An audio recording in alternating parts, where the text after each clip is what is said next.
আসসালামু আলাইকুম। সৃষ্টি একাডেমিক স্কুলের অনলাইন ক্লাসে সবাইকে স্বাগতম। আশা করি সবাই ভালো আছো এবং বিশ্ব স্বাস্থ্য সংস্থা নির্দেশিত যে আমাদের স্বাস্থ্যবিধি এগুলো সবাই তোমরা মেনে চলতেছে এবং নিয়মিত আমাদের ক্লাসগুলো তোমরা করতেছো এবং বাসায় পড়াশোনা করতেছো। তো দেখো, বরাবরের মতো আমি আবার তোমাদের সামনে হাজির হয়েছি। আজকে যে আমাদের টপিকসটা সেটি হচ্ছে পঞ্চম অধ্যায়ের রাসায়নিক বন্ধন। তো রাসায়নিক বন্ধনটা কি বিষয়টা তোমরা হয়তো জানো, বা আমি তোমাদের আর একটু ডিটেলস ব্যাপারটা বোঝাচ্ছি। রাসায়নিক বন্ধন, বন্ধন শব্দের অর্থটা কি? বন্ধন শব্দের অর্থটা তো আমরা জানি। বন্ধন শব্দের অর্থটা হচ্ছে হলো যুক্ত হয়ে যাওয়া, কারোর সাথে একজনের সাথে আরেকজন যুক্ত হয়ে যাবে, একটি মৌল আরেকটি মৌলের সাথে যুক্ত হবে, এটাই হচ্ছে বন্ধন। যেমন তোমরা কিন্তু মানববন্ধনের নাম শুনেছ। মানববন্ধন তো তোমরা অবশ্যই দেখেছ, যে একজন আরেকজনের কিন্তু হাত ধরে যখন দাঁড়িয়ে থাকে, এভাবে অসংখ্য লোক যখন একটি লাইন দ্বারা করে দেয়, এটাকে আমরা বলি মানববন্ধন। এরকমভাবে আমাদের কিন্তু মৌলসমূহ, আমাদের যে 118টি মৌল আছে, এই 118টি মৌল কিন্তু কখনো মুক্ত অবস্থায় থাকে না প্রকৃতিতে, তারা কারো না কারোর সাথে কিন্তু যুক্ত অবস্থায় থাকে। যুক্ত হতে গেলে কিন্তু তাকে কারোর সাথে যুক্ত হতে হবে, বন্ধন তৈরি করতে হবে। এটাকেই আমরা বলতে পারি রাসায়নিক বন্ধন। ফর এক্সাম্পল দেখো, আমি যদি সোডিয়ামের কথা চিন্তা করি, NaCl, তোমরা এটা খুব ভালো করে জানো, এটা হচ্ছে আমাদের খাদ্য লবণ সোডিয়াম ক্লোরাইড। তো এটা কিন্তু মূলত Na বন্ধন Cl। এই যে দেখো, দুইটা মৌলের মধ্যে কিন্তু আমরা একটা সংযোগ স্থাপন করে দিয়েছি, এটাই হচ্ছে মূলত বন্ধন, এটাই হচ্ছে মূলত বন্ধন। আর এটাকে আমরা বলতে পারি রাসায়নিক বন্ধন, কারণ দেখো দুইটাই কিন্তু আমাদের রাসায়নিক মৌল, একটা সোডিয়াম আর একটা হচ্ছে কি ক্লোরিন। এখন আমরা এই বন্ধনটা, এখন আমরা বলবো যে এই বন্ধনটা কেন গঠিত হয়, বন্ধন কেন গঠিত হয়, এই বিষয়টা সম্পর্কে আমরা জানি। এখন আমাদের যে 118টি মৌল আছে, তারা কিন্তু প্রকৃতিতে মুক্ত অবস্থায় থাকতে পারত, কিন্তু তারা কেন থাকতেছে না, তারা কেন বন্ধন তৈরি করতেছে, এই শর্তটা তো আমাদের জানতে হবে। তোমরা কি গভীরভাবে ব্যাপারটা চিন্তা করো বা শোনো বিষয়টা। তো আমাদের 18 নং গ্রুপে যে মৌলগুলো আছে তাদেরকে বলা হয় নিষ্ক্রিয় মৌল। হিলিয়াম, নিয়ন, আর্গন, ক্রিপ্টন, যেন হিলিয়াম, নিয়ন, আর্গন, তোমরা এদের নাম শুনেছ। এখন বিষয়টা, এই 6টি মৌল বাদে বাকি যে আমাদের 112টি মৌল আছে, তাদের কিন্তু উদ্দেশ্যটাই হচ্ছে সেই নিষ্ক্রিয় মৌলের আকার লাভ করা, নিষ্ক্রিয় মৌলের আকার লাভ করবে তারা, এটাই হচ্ছে তাদের উদ্দেশ্য। কারণ নিষ্ক্রিয় মৌলগুলো হচ্ছে সুস্থিতি অবস্থায় থাকে, কারণ তারা স্বয়ংসম্পূর্ণ, তারা কারোর সাথে যুক্ত হয় না, কাউকে ইলেকট্রন দানও করে না, কারোর থেকে ইলেকট্রন নেয়ও না, ইভেন তারা শেয়ারও করে না। এখন বিষয়টা একটু খেয়াল করো, তাহলে আমি কিন্তু অলরেডি উত্তরটা বলে ফেলেছি। বলতে পারবে কেউ যে কেন বন্ধন গঠিত হয়? তাহলে দেখো, আমি আরেকবার বলতেছি, বন্ধন গঠিত হওয়ার প্রধান কারণটাই হচ্ছে মৌলসমূহের নিষ্ক্রিয় মৌলের আকার লাভ করা, 18 নম্বর গ্রুপের সদস্য হওয়া। সবাই 18 নম্বর গ্রুপের সদস্য হতে চায়। তাহলে আমরা যে বিষয়টা দেখব এখন, বন্ধন কিভাবে গঠিত হয়। বন্ধন গঠিত হওয়ার জন্য আমাদের বেশ কয়েকটা শর্ত মানতে হবে। একটা হচ্ছে অষ্টক নিয়ম, একটা হচ্ছে দ্বয়ের নিয়ম, এবং দেখা যায় এখানে কিন্তু অ্যানায়ন এবং ক্যাটায়ন সৃষ্টি করতে হবে। এখন আমি তোমাকে যেটা পড়াবো সেটা হচ্ছে অষ্টক নিয়ম। অষ্টক নিয়ম থেকে, অষ্টক নিয়ম বলতে আমি যে বিষয়টা বুঝি বা তোমরা যে বিষয়টা বুঝতে পারবে এখন, সেটি হচ্ছে যে কোনো মৌল তার সর্বশেষ শক্তি স্তরে 8টি ইলেকট্রন অর্জন করবে। ধরো একমাত্র কিন্তু যারা নিষ্ক্রিয় মৌল 18 নম্বর গ্রুপের সদস্য, তাদেরই কিন্তু সর্বশেষ শক্তি স্তরে শুধু হিলিয়ামের 2টি, বাকি কিন্তু যারা আছে তাদের কিন্তু 8টি করে ইলেকট্রন। তো এখন দেখা যায় বাকি যে 112টি মৌল আছে, তাদের কিন্তু সর্বশেষ শক্তি স্তরে এই 8টি করে ইলেকট্রন নেই, তারা ইলেকট্রন অর্জন করবে। সেটা হতে পারে শেয়ার করে, সেটা হতে পারে গ্রহণ করে, এরকমভাবে বা ত্যাগ করে হতে পারে। ফর এক্সাম্পল একটু দেখো, আমি একটা ডায়াগ্রাম আঁকাচ্ছি। এটা হচ্ছে নিউক্লিয়াস, প্রথম শক্তি স্তরে 2টি, দ্বিতীয় শক্তি স্তরে 8টি, তৃতীয় শক্তি স্তরে 1টি। এটাকে আমি ধরলাম সোডিয়াম পরমাণু। কারণ সোডিয়ামের পরমাণু সংখ্যা হচ্ছে 11। এখন এই সোডিয়াম যদি তার সর্বশেষ শক্তি স্তর, এটা হচ্ছে সর্বশেষ শক্তি স্তর, এই সর্বশেষ শক্তি স্তরে যদি সে 8টি ইলেকট্রন লাভ করতে চায়, তার পক্ষে কিন্তু 7টি ইলেকট্রন গ্রহণ করা সম্ভব না। তাহলে কি করতে হবে? তাহলে তার এই সর্বশেষ শক্তি স্তরের একটি ইলেকট্রন কিন্তু সে ত্যাগ করে দেবে। সর্বশেষ শক্তি স্তরের একটি ইলেকট্রন সে ত্যাগ করে দেবে। ত্যাগ করে দিলে একটি ইলেকট্রন সে ত্যাগ করে দিল। ত্যাগ করে দিলে কিন্তু তার এই সর্বশেষ শক্তি স্তরটা যদি ইলেকট্রন না থাকে, তাহলে কিন্তু শক্তি স্তর থাকবে না। বিষয়টা কিন্তু বোঝার চেষ্টা করো। তাহলে আমাদের যদি সর্বশেষ শক্তি স্তরে ইলেকট্রন না থাকে, তাহলে কি এই সেলটা থাকবে না? তাহলে কিন্তু সেলটা ডিলিট হয়ে যাবে। তাহলে কিন্তু আমাদের শক্তি স্তর হয়ে দাঁড়াচ্ছে নিউক্লিয়াস 2টা এবং 1 2 4 5 6 7 8। তাহলে 2 আর 8 পাচ্ছি আমরা। আগে ছিল 2 8 1, দেখো, আর এখন কিন্তু 2 আর 8 পাচ্ছি। এবং দ্বিতীয় নম্বর শক্তি স্তরটাই কিন্তু তার সর্বশেষ শক্তি স্তর হচ্ছে। দ্বিতীয় নম্বর শক্তি স্তরটাই তার সর্বশেষ শক্তি স্তর হচ্ছে। এখন দেখো, দ্বিতীয় নম্বরটা যদি তার সর্বশেষ শক্তি স্তর হয়, এখানে ইলেকট্রন কয়টি আছে? 8টি আছে। তাহলে কিন্তু আমরা বলতে পারি যে সেটি অষ্টক নিয়ম মেনে চলেছে। দেখো, সোডিয়াম কিন্তু তার সর্বশেষ শক্তি স্তরে একটি ইলেকট্রন ত্যাগ করে সে কিন্তু আমাদের কি অষ্টক নিয়ম মেনে সে কিন্তু Na+ ক্যাটায়নে পরিণত হয়েছে। এটাকে বলতে পারি আমরা ক্যাটায়ন।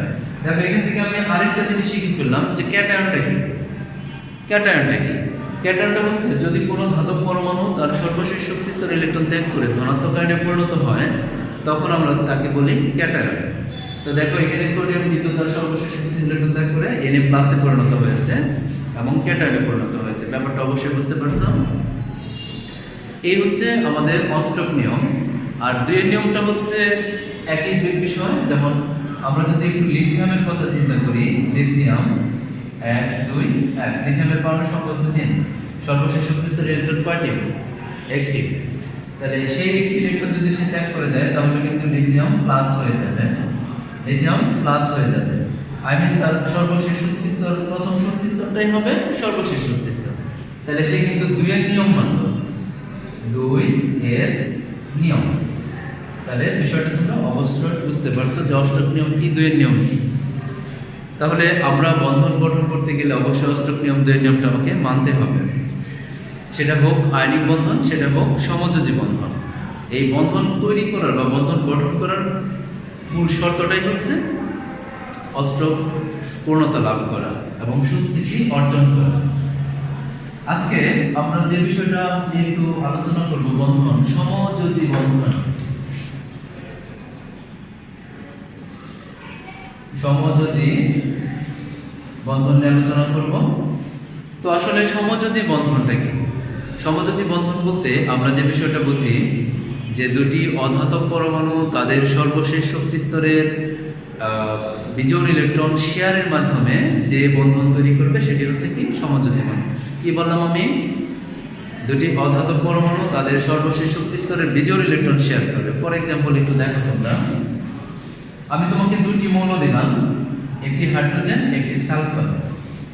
আমরা কি কি মৌল নিলাম? হাইড্রোজেন এবং সালফার। তাহলে এই দুইটাই কিন্তু মূলত অধাতব। তাহলে কিভাবে তারা একে অপরের সাথে যুক্ত হয়ে বন্ধন তৈরি করবে বা প্রকৃতিতে তারা কিভাবে অবস্থান করবে, এই বিষয়টা কিন্তু আমাদের জানতে হবে। খেয়াল করো সবাই। তো এখানে আমরা যদি ইলেকট্রন বিন্যাস করি, সালফারের প্রথম শক্তি স্তরে 2টি, দ্বিতীয় নম্বরে হচ্ছে 8টি, তোমরা এটা জানো, এবং তৃতীয় নম্বর শক্তি স্তরে আমাদের 6টি ইলেকট্রন বিদ্যমান। 6টি ইলেকট্রন কিভাবে দিতে হয়? 1টি 2টি 3টি 4টি 5টি 6টি, বা তুমি যে কোনোটার সাথে দিতে পারো। দেখো, এখান থেকে আমরা আরেকটা জিনিস শিখবো, সেটা হচ্ছে মুক্ত জোড় ইলেকট্রন, বন্ধন জোড় ইলেকট্রনটা কি। যদি কোনো মৌলের ইলেকট্রন বিন্যাস করলে সর্বশেষ শক্তি স্তরে ইলেকট্রন জোড়ায় জোড়ায় থাকে, এরা হচ্ছে মুক্ত জোড়। দেখো, আমাদের উপরে কিন্তু 2টি ইলেকট্রন কিন্তু মুক্ত অবস্থায় আছে। আমরা এটাকে বলি মুক্ত জোড় ইলেকট্রন। মুক্ত জোড় ইলেকট্রন। আর যেগুলো বিজোড় অবস্থায় আছে, এখানে 2টি ইলেকট্রন আছে বিজোড় অবস্থায়, আমরা তাকে বলতে পারি বন্ধন ইলেকট্রন। খেয়াল করে একটু বিষয়টা, এখানে কি আছে? হাইড্রোজেন আছে, তাহলে হাইড্রোজেনের ক্ষেত্রে দুটি হাইড্রোজেন পরমাণু কিভাবে যুক্ত হবে একটু খেয়াল করো। আমরা যদি হাইড্রোজেনের ডায়াগ্রামটা আঁকাই, হাইড্রোজেনটা কিন্তু এরকম, সর্বশেষ শক্তি স্তরে একটি ইলেকট্রন, কয়টি? একটি।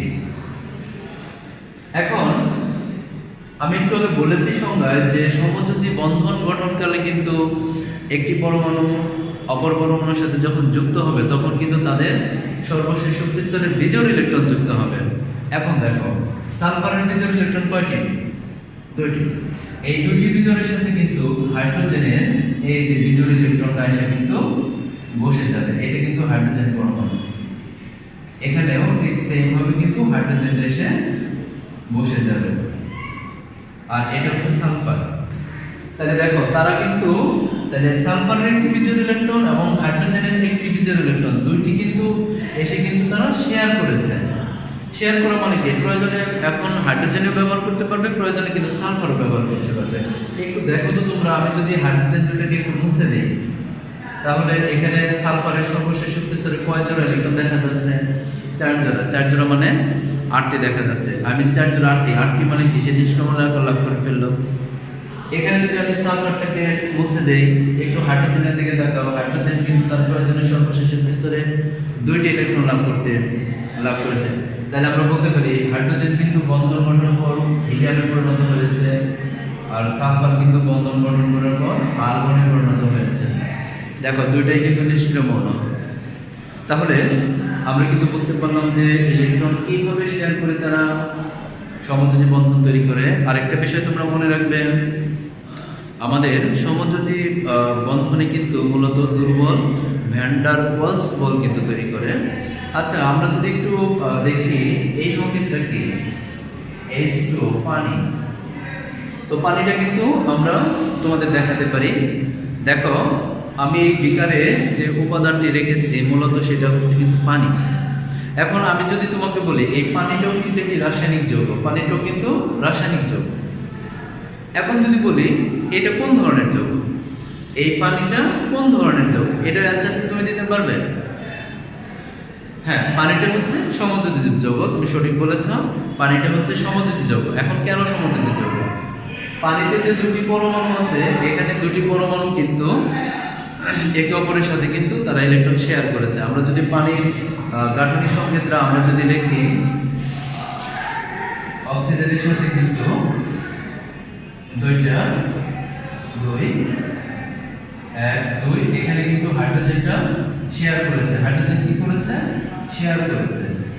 তাহলে এটা কিন্তু মূলত পানির স্ট্রাকচার। এটা কিন্তু মূলত H2O, যেটা পানির গঠন বলা যায়। আমরা তোমাদের পানিটা দেখালাম। তাহলে কিন্তু আমরা বলতে পারি এই পানিটাকে বলা হয় পোলার সমযোজী যৌগ। পানিটাকে বলা হয় পোলার সমযোজী যৌগ। দেখো এটাও কিন্তু সমযোজী বন্ধন। পানিতেও কিন্তু আমাদের দুর্বল ভ্যান ডার ওয়ালস বলটা ক্রিয়েট করেছে। বিষয়টা মনে রাখবেন। তাহলে আমরা সমযোজী বন্ধন কিভাবে গঠিত হয় আমরা বুঝতে পারলাম বিষয়টা। এখন আমি তোমাদের একটু যেটা বুঝাবো সেটা হচ্ছে পোলার সমযোজী। পোলার সমযোজী বিষয়টা, যেমন দেখো পানির কথা যদি চিন্তা করি, আমরা পানির স্ট্রাকচারটা এইভাবে লিখতে পারি। পানির স্ট্রাকচারটা আমরা এইভাবে লিখতে পারি, এখানে হাইড্রোজেন আর অক্সিজেনের শেয়ার কিন্তু ইলেকট্রন আছে। তো বিষয়টা হচ্ছে পানির গঠন, এটা হচ্ছে পানির গাঠনিক সংকেত। তো দেখো অক্সিজেনের সাথে কিন্তু 2টি হাইড্রোজেন পরমাণু কিন্তু ইলেকট্রন শেয়ার করেছে। তো পোলার শব্দটার অর্থ কি? পোলটা কি? পোলার, পোল মানে হচ্ছে মূলত মেরু। আর এখানে উত্তর মেরু দক্ষিণ মেরু কিন্তু বোঝানো হয়নি, এখানে ধনাত্মক মেরু এবং ঋণাত্মক মেরু, আংশিক ধনাত্মক এবং আংশিক ঋণাত্মক। দেখো এই হাইড্রোজেনের সাথে যখন অক্সিজেনের সাথে হাইড্রোজেন যখন ইলেকট্রন শেয়ার করেছে, এই শেয়ারকৃত ইলেকট্রন যখন কিন্তু অক্সিজেনের তড়িৎ ঋণাত্মকতার মান বেশি থাকার কারণে সে কিন্তু সেটাকে শোষণ করে নিয়েছে। সেটাকে সে দখল করে নিয়েছে। দখল করে নেওয়ায় এই অক্সিজেন পরমাণু কিন্তু আংশিক ঋণাত্মক এবং হাইড্রোজেন কিন্তু আংশিক ধনাত্মক আয়নে পরিণত হয়েছে। তাহলে আমরা এটা বলতে পারি যদি কোনো যৌগ মধ্যে আংশিক ধনাত্মক এবং আংশিক ঋণাত্মক প্রান্তের সৃষ্টি করা যায় তাহলে সেটা অবশ্যই হচ্ছে পোলার সমযোজী যৌগ। তো আশা করি তোমরা বিষয়গুলো বুঝতে পারছো, বাসায় প্র্যাকটিস করবে এবং কোনো সমস্যা হলে পুনরায় ক্লাসে রিভিশন প্রশ্ন করবে। ধন্যবাদ সবাইকে, ভালো থাকো, সুস্থ থাকো, এই কামনাই করি। আসসালামু আলাইকুম।